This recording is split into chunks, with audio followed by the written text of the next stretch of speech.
¿no? Por ejemplo, el factor 2, el factor 7, el factor 9 y 10 dependen siempre de la vitamina K. Y lugares de síntesis, básicamente, si se dan cuenta, es el hígado, ¿no? También tenemos algunos que se producen en el enterocito y también que están ligadas a la coagulación sanguínea en transfusiones. Algunos cofactores, ¿no? Cofactores que son importantes, el 5 y el 8, y que van a ser sintetizados a nivel de las células endoteliales, el 8 sobre todo, ¿no? El 8 que es sintetizado a nivel de células endoteliales en el hígado. Y también tiene un depósito en las plaquetas, ¿no? Activadores del sistema de contacto tenemos a la precalicreína, quininógeno, también tenemos al factor 11 y 12, ¿no? Que todos se dice, según los estudios actuales, que se producen en el hígado. También tenemos fibrinoformación, ¿no? Que está encargado del fibrinógeno, y el factor 13, que es el estabilizador del fibrinógeno, ¿no? Estos se van a producir en el hígado y también van a tener una reserva en la plaqueta, sobre todo en los gránulos alfa.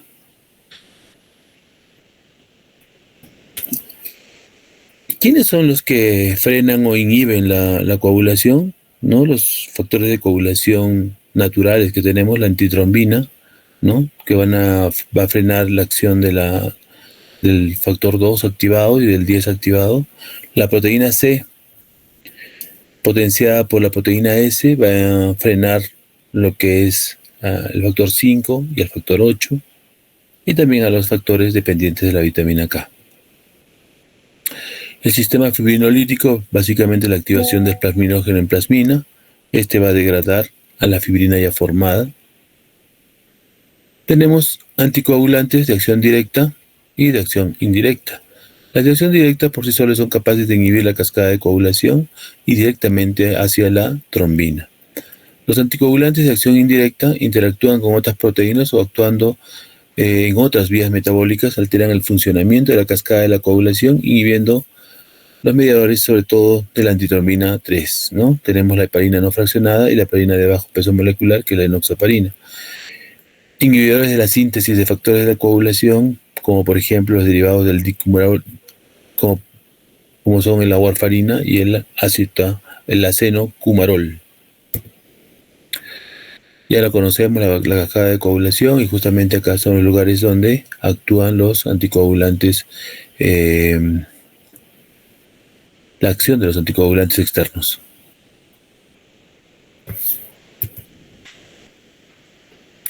La heparina no fraccionada ha sido una de las heparinas usadas constantemente en el siglo XIX.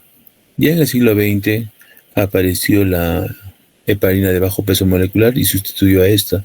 Era de difícil monitorización, tenían que hacer exámenes de laboratorio o repetitivos, ¿no? El tiempo parcial de tromoplastina activa tenía que estar por lo menos 25% por encima del valor normal.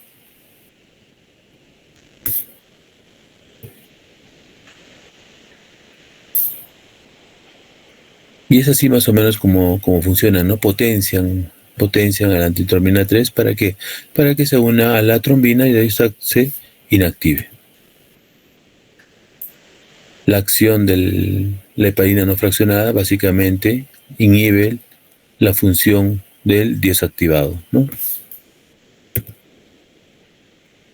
La vida media de la heparina depende del tamaño de las moléculas y de la dosis administrada, ¿no?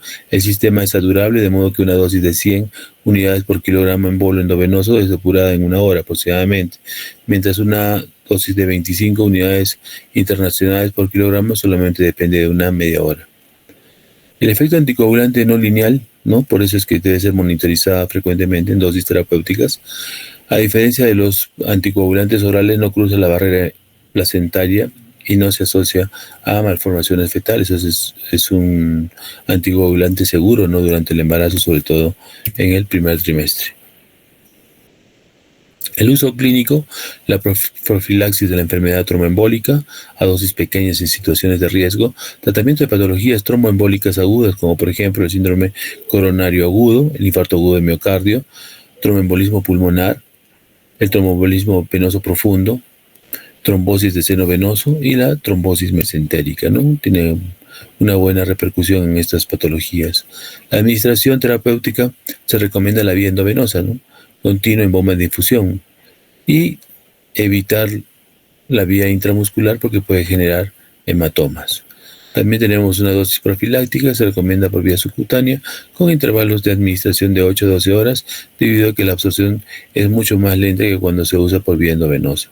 Dosis profiláctica de 500 unidades subcutánea cada 8 o 12 horas, monitorizado siempre por el tiempo parcial de tromboplastina activa. Y en cuanto a tratamiento de tromboembolismos o infarto agudo de miocardio, podemos usar entre 60 70 a 80 microgramos por kilogramo, unidades por kilogramo en infusión continua, o también puede ser intramuscular,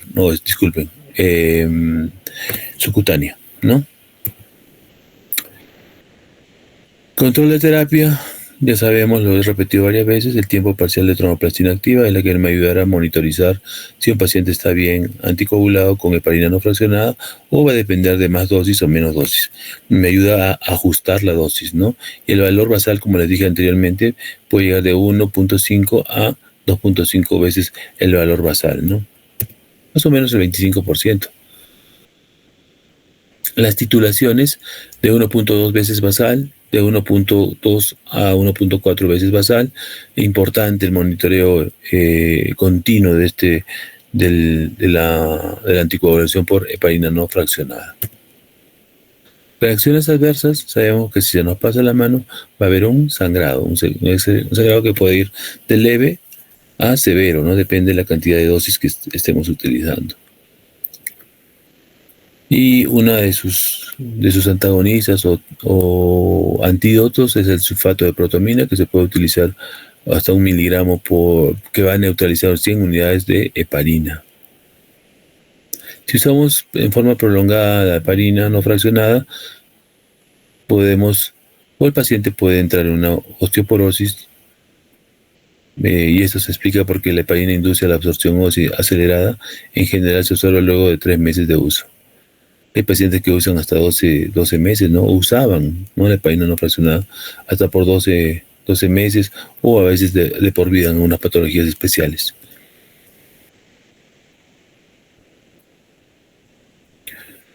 Una mujer, acá hay un ejemplo, una mujer de 50 años, de 75 kilogramos, ingresa por tromboembolismo pulmonar, tiene una basal de 30 segundos de APTT, y su rango de anticoagulación sería de 45 a 75 segundos, ¿no? Lo que les dije anteriormente. El bolo inicial sería 80 unidades por kilogramo. Esto es un total de 6.000 unidades, con una infusión inicial de 18 unidades por kilogramo. ¿Esto qué quiere decir? Que la infusión va a iniciar con 1.350 unidades por hora, ¿no? Más o menos 3.5 cc, ¿no? Y acá tenemos una de las heparinas más modernas, ¿no?, que se colocan o se administran por vía subcutánea, que es la heparina de bajo peso molecular, y su nombre comercial con la que más se conoce es la enoxaparina, ¿no? Igual, donde actúan básicamente sobre el factor 10 y también una parte sobre la trombina. Se diferencia de la heparina bajo peso molecular, inhibe más, o sea, tiene un enfoque más hacia el factor 10 activado, ¿no? Acá tenemos la representación justamente de la heparina de bajo peso molecular, y va a inhibir al factor 10 activado. ¿Cuál es su farmacocinética? Al ser más pequeñas que la heparina no fraccionada, se unen menos a las células y proteínas plasmáticas. Esto va a determinar que mejor relación dosis-respuesta, no requiere de monitorización, ajuste por kilogramo peso, menor unión de macrófagos y células endoteliales, mayor tiempo de vida media, una administración de 1 o 2 veces al día, ¿no? Tiene todas esas posibilidades, tiene una biodisponibilidad del 90% por administración subcutánea. Otras ventajas también, que produce menos osteoporosis y también produce menos sangrado si hay una sobredosis, ¿no? Las limitaciones siempre para el uso, hay que ver la función renal para poder ajustar la dosificación. La administración es siempre subcutánea, tanto en la profilaxis como en el tratamiento de enfermedades tromboembólicas. La dosis depende siempre del tipo específico, tenemos, aparte de la enoxaparina, tenemos la dalteparina, ¿no? Que no se consigue fácilmente en nuestro país. Y siempre tener en cuenta si hay una alergia a la enoxaparina en el paciente. La fundaparina es un análogo sintético del pentasacárido que se une a la antitrombina, acción exclusiva sobre el factor 10 activado, vida media aproximada de 17 horas, biodisponibilidad cerca al 100%, se excreta intacta por la orina, está contraindicada en una insuficiencia renal, una clearance de menos de 30 ml por ml, o minutos por ml, disculpen. Y acá hay unas características importantes, ¿no? De la diferencia entre la heparina no fraccionada, Fondaparinux, y la heparina de bajo peso molecular, ¿no? Básicamente estas dos tienen una excreción renal, hay que ajustarlas. En cambio la heparina no fraccionada no tiene este problema y por lo cual se le puede dar a aquellos pacientes con insuficiencia renal. Su antídoto, sulfato de protamina y la heparina de bajo peso molecular y el Fondaparinux básicamente se usan cuando no tienen un antídoto específico, pero básicamente para revertir sus efectos se utiliza plasma fresco congelado, ¿no? El sulfato de protamina, ¿no? Es una proteína derivada del semen de salmón, se une a la heparina formando una sal estable que es rápidamente eliminada por el riñón. 1 miligramo neutraliza 100 unidades de heparina. Sus efectos adversos pueden ser la bradicardia o la hipotensión, ¿no? La unión de la heparina a la protamina también es dependiente de la longitud de las cadenas del efecto parcial de la heparina de bajo peso molecular y nulo en la Fondaparinux.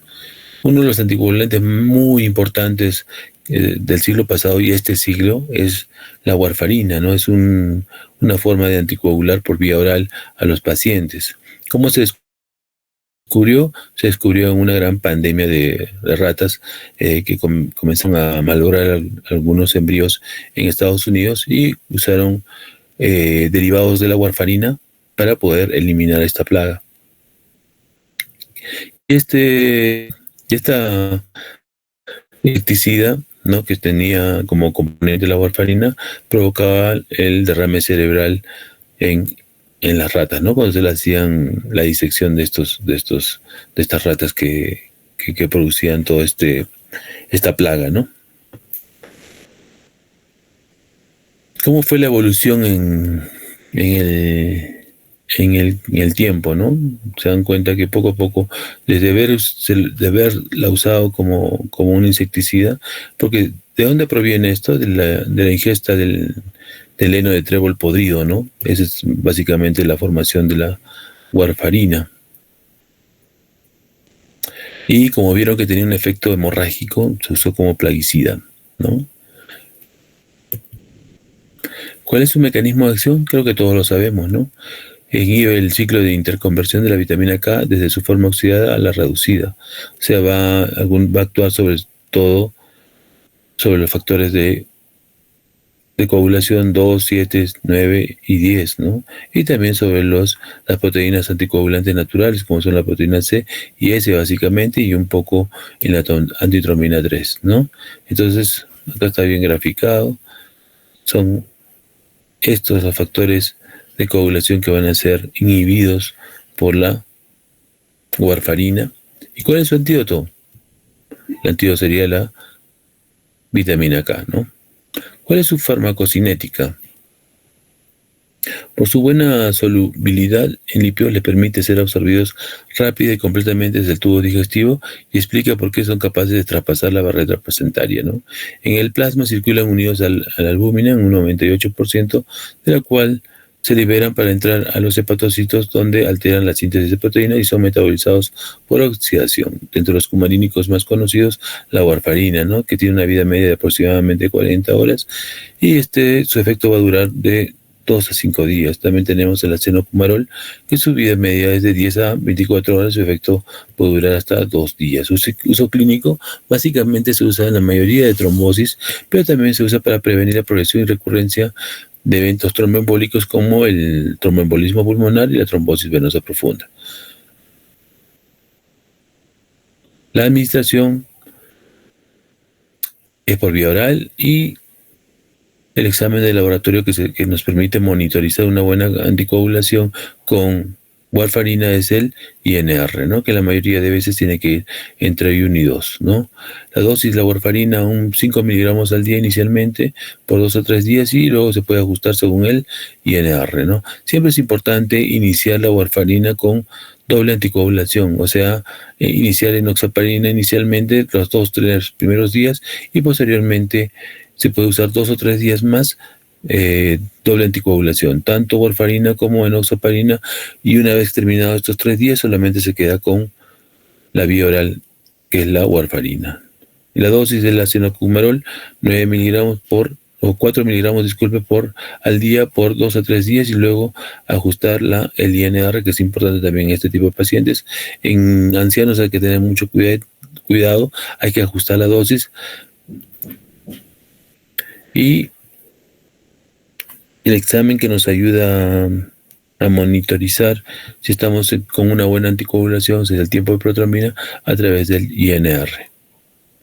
Sabemos que el tiempo de protrombina mide la vía extrínseca, ¿no? Y la vía extrínseca tenemos el factor 3 y 7. Como lo mencioné, la gran mayoría de indicaciones, la anticoagulación oral requiere un INR entre 2 y 3, ¿no? Eso básicamente. Pero si tenemos alguna válvula protésica, el rango aumenta un poco más, de 2.5 a 3.5. Y las dosis, el ajuste de las dosis siempre debe ser en forma semanal.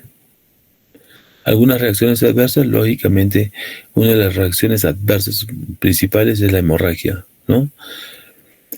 También puede provocar alopecia y malformaciones congénitas si se les da a las pacientes durante el primer trimestre de gestación, ¿no? Está contraindicado la warfarina en el primer trimestre de la gestación.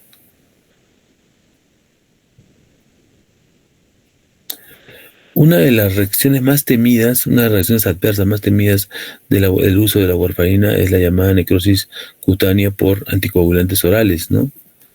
Hay que tener mucho cuidado, ¿no? Entonces, lo primero que tenemos que hacer es suspender la warfarina, ¿no?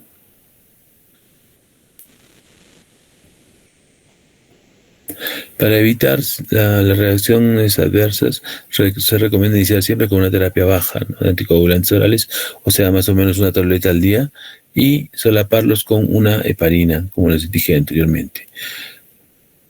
Así se induce un estado de hipercoagulabilidad paradójico. Esto será de menor magnitud y el paciente estará anticoagulando a través de un mecanismo diferente a la heparina.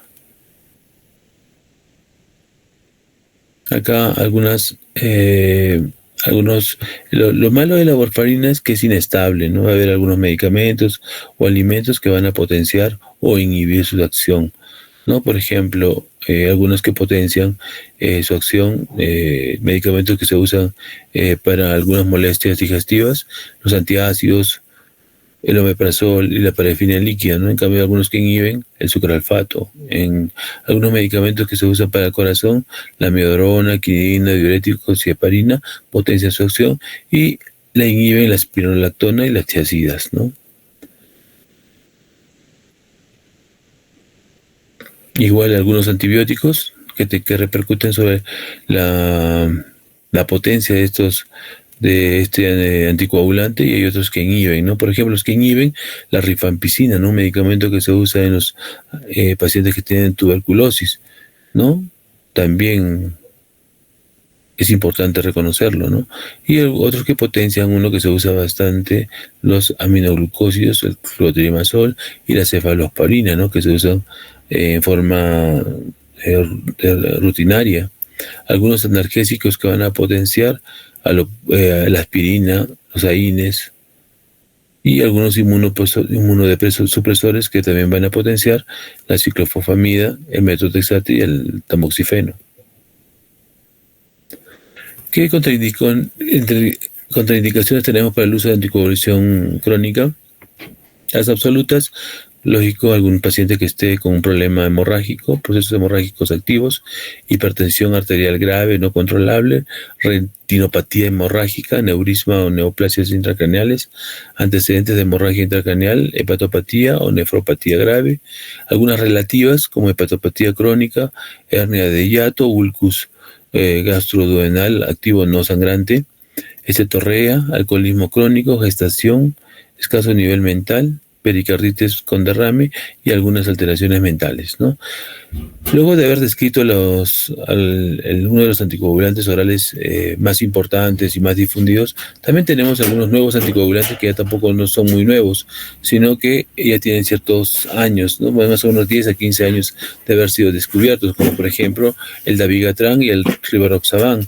El dabigatran básicamente va dirigido sobre el factor 2 activado y el rivaroxaban va dirigido sobre el factor 10 activado, ¿no? No existen antídotos actualmente para poder revertir su acción. Siempre que usemos o que estemos frente a una sobredosis, hay que usar plasma fresco congelado. Otros derivados también que van dirigidos contra el factor 10 es el apixaban, ¿no? Que es un anticoagulante que tiene mejores efectos coagulantes que el rivaroxaban y también tiene menos efectos colaterales, ¿no? Y acá es todo igual la cascada de coagulación. Vemos que justamente estos factores, sobre todo el rivaroxaban y apixaban y actualmente el edoxaban, van dirigidos contra el factor 10, ¿no? Y un anticoagulante también que tiene cierto grado de antigüedad, como es el dabigatran, va dirigido contra el factor 2 activado. La cascada de coagulación, ¿no? Igual, ¿no? El factor 10 es justamente uno de los que tienen una ventana u un objetivo, el objetivo en común de la mayoría de anticoagulantes, ya sea vía oral, subcutánea o endovenosa. Algunas características principales de estos nuevos anticoagulantes, ¿no? Justamente del acenocumarol, ¿no? Que es la familia de la warfarina, el dabigatran, rivaroxaban y el apixaban, ¿no? El más difundido, el rivaroxaban. Y miren, ¿no? Sobre todo algunos beneficios.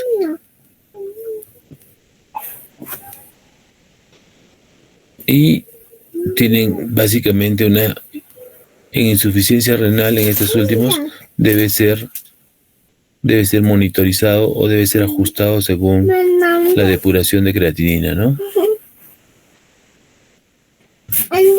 Tiene un tiempo de acción media de cada 12 horas, cada 24 horas, cada 12 horas. Entonces es un buen anticoagulante, ¿no? Pero a mi parecer siempre el más efectivo es la warfarina, ¿no? Características farmacocinéticas y farmacodinámicas del rivaroxaban, ¿no? El objetivo siempre el factor 10, su biodisponibilidad oral es de 80 a 100%, su vida media de 11 a 13 horas, unión de proteínas plasmáticas hasta un 95%, eliminación 66% renal, lo que les mencioné anteriormente de una dependencia renal, tiene que ser un ajuste, ¿no? Y el 33% en el hígado. Necesidad de monitorización no tiene. Interacciones inhibidor potente del CYP3A4, ¿no?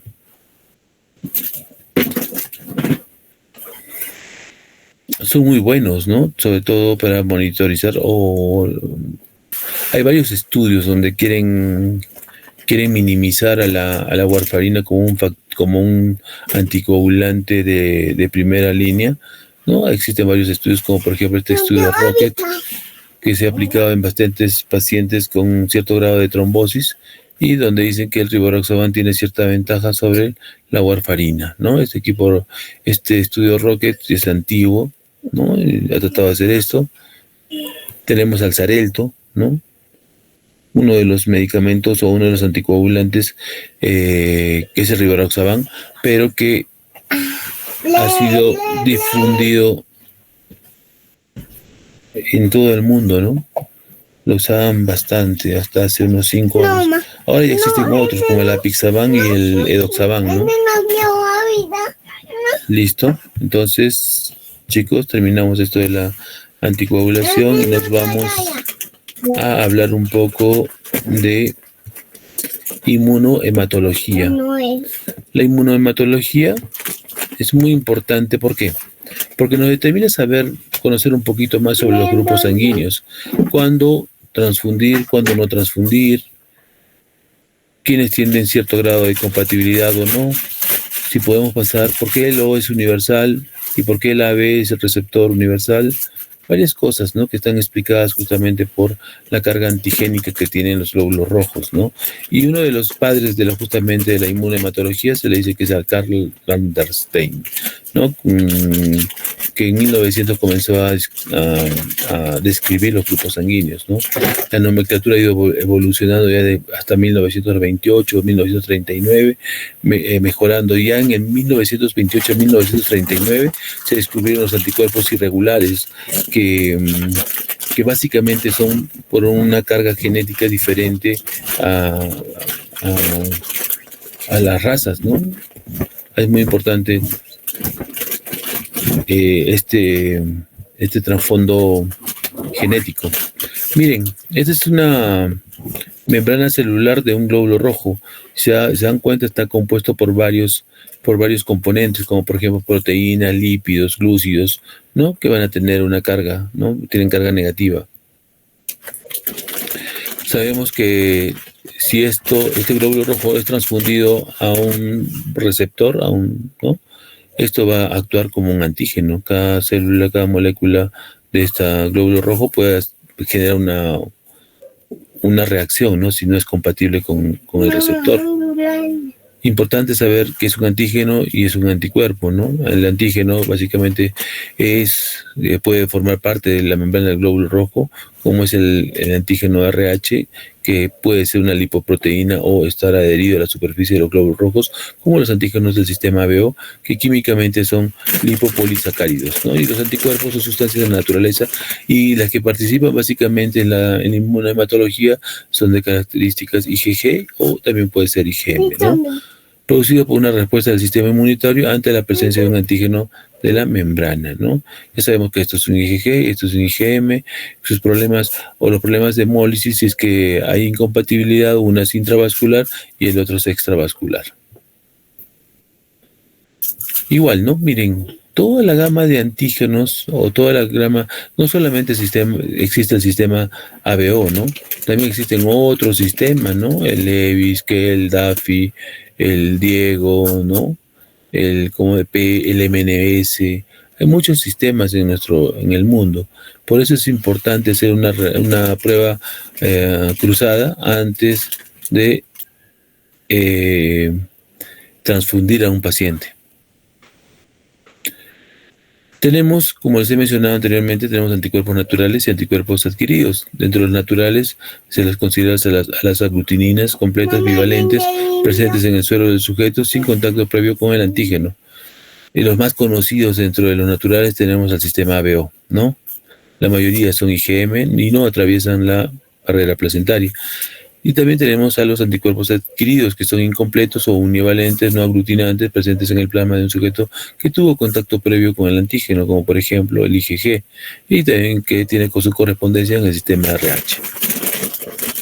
Acá tenemos justamente en los hematíes vamos a tener el sistema ABO y en el plasma los anticuerpos, ¿no? Los anticuerpos irregulares, justamente de los que mencionábamos, el DAFI, Diego, ¿no? También pueden estar presentes y estos pueden generarnos un cierto grado de hemólisis o también pueden intervenir en la enfermedad hemolítica del recién nacido, ¿no? Entonces, en este tipo de enfermedades se puede producir por la presencia de un anticuerpo irregular y uno de los más frecuentes es el KEL, ¿no? Los grupos sanguíneos ya los conocemos, el sistema ABO, el grupo A, B, AB y el grupo O, ¿no? El RH es una proteína que sí está presente en la superficie del glóbulo rojo, será RH positivo si está si tenemos el RH o puede estar también ausente y se le considera RH negativo. Acá está también el sistema de anticuerpos irregulares, ¿no? Acá están también sus iniciales. Se dice que se han descrito hasta 49 sistemas irregulares. La aglutinación de los eritrocitos se va a dar por fases, ¿no? Primero la sensibilización, el anticuerpo se adhiere físicamente al antígeno, eso se considera como sensibilización. Luego la aglutinación de eritrocitos visibles in vitro, en el cual se forman puentes o unión entre eritrocitos sensibilizados. Si los anticuerpos son IgM, la aglutinación ocurre inmediatamente después de la sensibilización, ¿no? ¿Se dan cuenta? Es más agresivo. Los fenómenos de sensibilización y aglutinación están influenciados por factores, ya sean la temperatura, el pH, el tiempo de incubación, fuerza iónica del medio. Es importante el potencial Z, disminuir el potencial Z, ¿no? La hemólisis, ya sabemos, la destrucción de glóbulos rojos, ocasionados también por la unión de antígeno-anticuerpo. Estos anticuerpos se llaman hemolicinas, ¿no? Que puede ser anti-A, anti-B, anti-AB, LEA, LEV, LEVIS.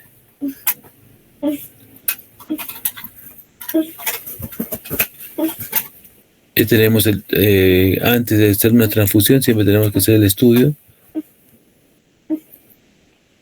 ¿no? Lo que se tiene que evitar justamente en una transfusión es la aglutinación, ¿no? Porque después de la aglutinación viene la hemólisis, ¿no?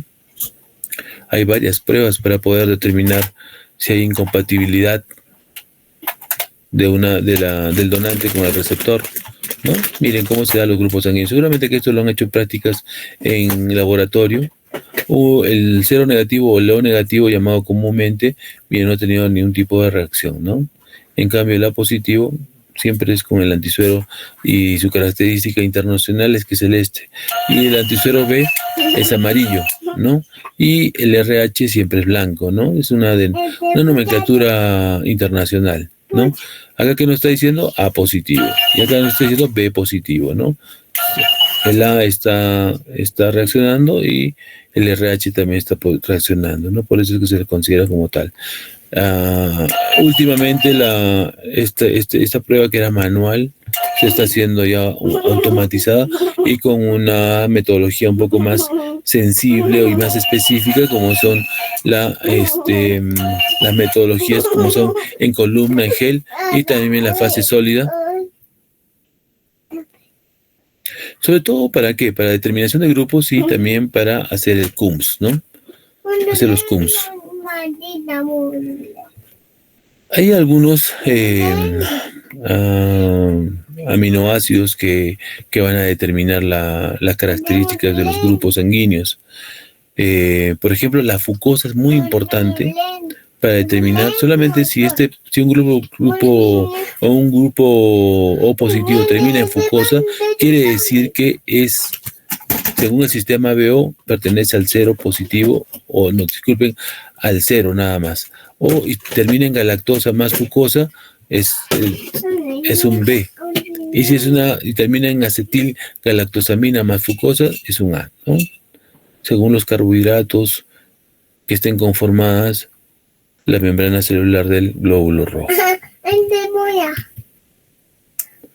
Acá está, ¿no? Acá una característica. Hay algunas características, miren, ¿no? ¿Se acuerdan cuál es la fucosa? Acá está la fucosa, ¿no? Y se van agregando los diferentes, acá se va agregando, por ejemplo, la galactosa, y entonces es solamente la galactosa, el grupo O. Si se adhiere la glucosa, A. Si se adhiere a la fucosa, la acetilglucosamina, grupo B. Y si se adhiere a esta fucosa, la acetilgalactosamina, podría ser AB también, ¿no? Los anticuerpos del sistema ABO no son detectables, miren, los niños, es importante saber esto, a partir de los 3 a 6 meses. Antes de eso es un poco dudoso, ¿no? Por eso necesitamos pruebas más específicas, ¿no? Eso también pregunta de examen, siempre le pongo esto de acá. ¿Cómo van dando los títulos en el tiempo, no? Los títulos de las aglutininas nacemos con una gran cantidad de aglutininas, se va disminuyendo durante el tiempo o con la edad, ¿no? Si nosotros tenemos incompatibilidad de grupo, podemos llegar a tener una falla renal, un shock, un CID y terminar en la muerte, ¿no? Miren, se cuenta que el grupo A tiene una predisposición genética en los caucásicos, casi el 43%, ¿no? Y el 44% del grupo O. Cuando nosotros determinamos que un anticuerpo es clínicamente significativo, cuando nos va a producir esto, ¿no? Una hemólisis bien marcada, ¿no? Es importante saber describir los anticuerpos del sistema BO, ¿no? Un anti-A, un anti-B o un anti-AB puede ser significativamente clínico, o sea, puede producir una hemólisis extravascular, ¿no? Un anti-A1, no les había recalcado, pero el grupo A puede ser A1 o A2, ¿no? ¿Cuál es clínicamente significativo? O a veces es clínicamente significativo el A1, ¿no? El halo anti-H también es clínicamente significativo. ¿De qué estamos hablando acá? Del O, ¿no? Del 0 o del O, que puede producir una hemólisis extravascular. Importante determinar el RH también. El RH tiene subtipos, ¿no? Fue descrito por Lanster y Wiener en 1940. Es un sistema polimórfico complejo compuesto por más de 50 antígenos distintos, exclusivos de los hematíes. El término RH positivo y negativo define la presencia o ausencia del antígeno D de un individuo, ¿no? Se localizan dos proteínas en la membrana eritrocitaria, la proteína RHD o también puede ser la proteína RHC mayúscula, E mayúscula, ¿no? Altamente homólogas entre sí. El RH son proteínas no glicosiladas, altamente hidrofóbicas, presentan 12 segmentos transmembranas que forman 6 lobes extracelulares y 5 intracelulares. Sus extremos son N y C carboxiterminal, ¿no? En el citosol. Sus fenotipos RH pueden ser variados, ¿no? Hay una conjugación de estos, puede ser expresar antígenos C mayúscula, E minúscula, C mayúscula, C mayúscula, C minúscula, E minúscula, y cualquiera de estos chicos es incompatible uno con el otro, ¿no? Por eso pueden producir cierto grado de hemólisis, por eso los pacientes a veces nacen, los recién nacidos nacen con un cierto grado de ictericia. Y todo tiene un trasfondo genético, ¿no? Hay dos teorías, la de Fischer y la de Wiener, ¿no? Que te explican básicamente cómo nacen los grupos sanguíneos, sobre todo el RH, ¿no?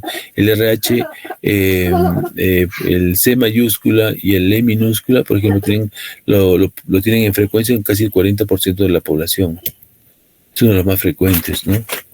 El anticuerpo RH como que tiene significancia clínica, ¿no? Básicamente es un anticuerpo caliente que puede producir un cierto grado de hemólisis, ¿no? Entonces, los antígenos del sistema RH, el D mayúscula, es un mosaico de epítopes, produce reacciones hemolíticas severas. El D débil, antiguamente conocido como el DIU o DU, tiene menor cantidad de sitios antigénicos. El D parcial, ausencia de uno de los epítopes de mosaico que componen el antígeno D. Y algunas pruebas para hacer las determinaciones, ¿no?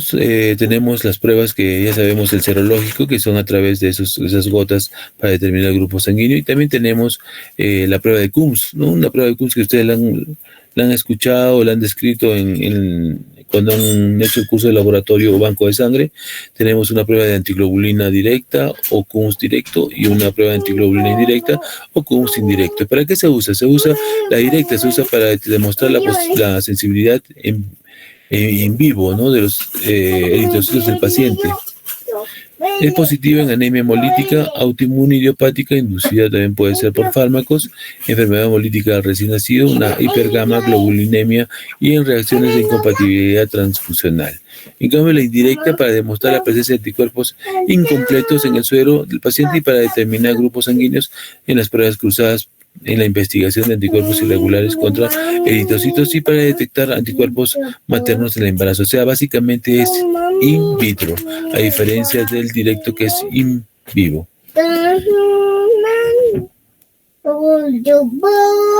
La discrepancia de la clasificación sanguínea del sistema ABO está mediada por células, sobre todo los subgrupos A o B, aglutinación del campo mixto, poliaglutinación, sustancias en el sueroplasma, pruebas de antiglobulina directa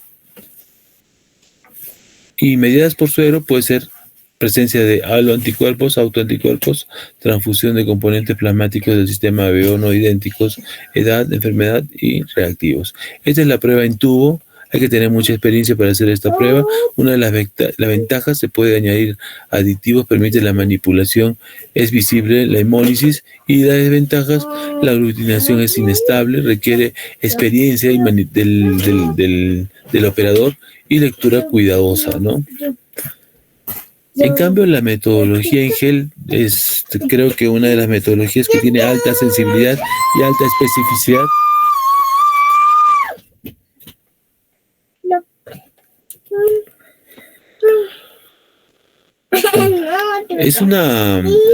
Cada vez se está automatizando esta metodología, ¿no?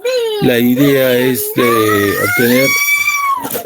hacer visible la reacción antígeno-anticuerpo.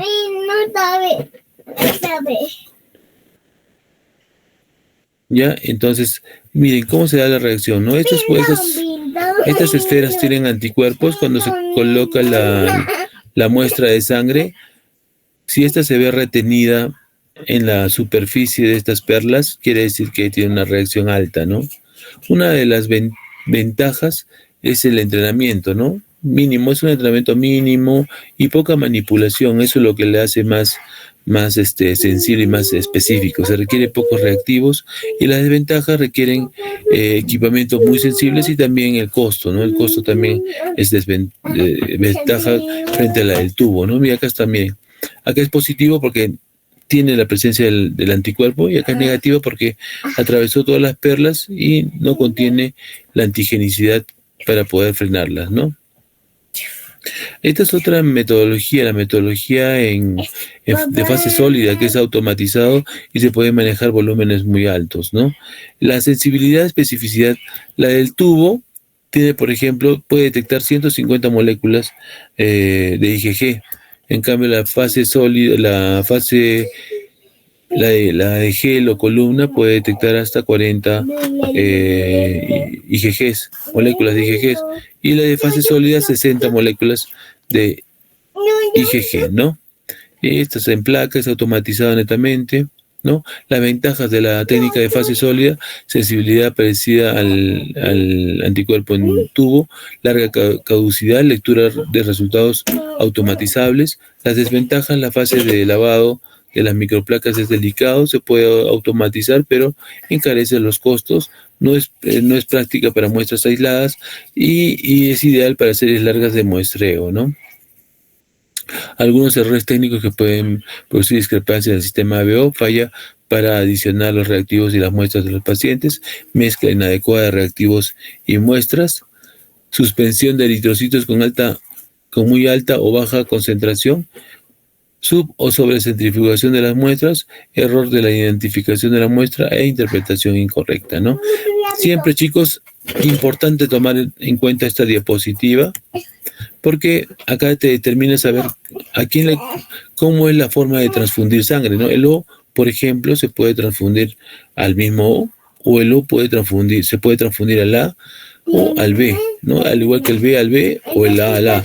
Y el O también se puede transfundir al AB y el AB solamente al AB, ¿no? Entonces, si se dan cuenta, el O es el donador universal y el receptor universal vendría a ser el AB. En cuanto al RH, dése cuenta acá las flechas, la dirección de las flechas, ¿no? No puede ser inverso. Si es inverso, pueden producir una hemólisis muy tremenda. En cambio, el RH igual. El RH negativo sí puede donar al positivo, pero no al revés, ¿ya? Porque al revés pueden producir igual una sensibilización y también pueden producir una hemólisis, ¿no?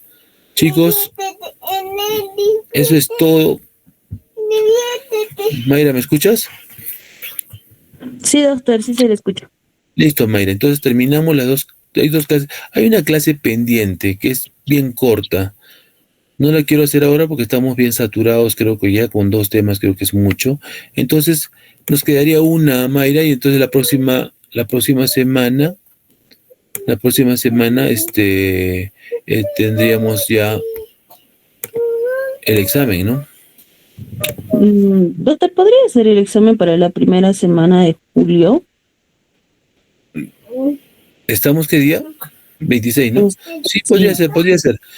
Depende, a ver, ¿ok? terminamos mañana. Mañana terminamos, Mayra, ¿te parece? Y les doy todas las diapositivas para que se preparen y Eh, fijamos uno de los primeros días. O sea, yo tengo entendido del 1 al 5, ¿ah? Por si acaso. ¿Ya? Doctor, el día de mañana se nos va a cruzar con la doctora, ya hemos empezado con la doctora Quelopana y estamos haciendo la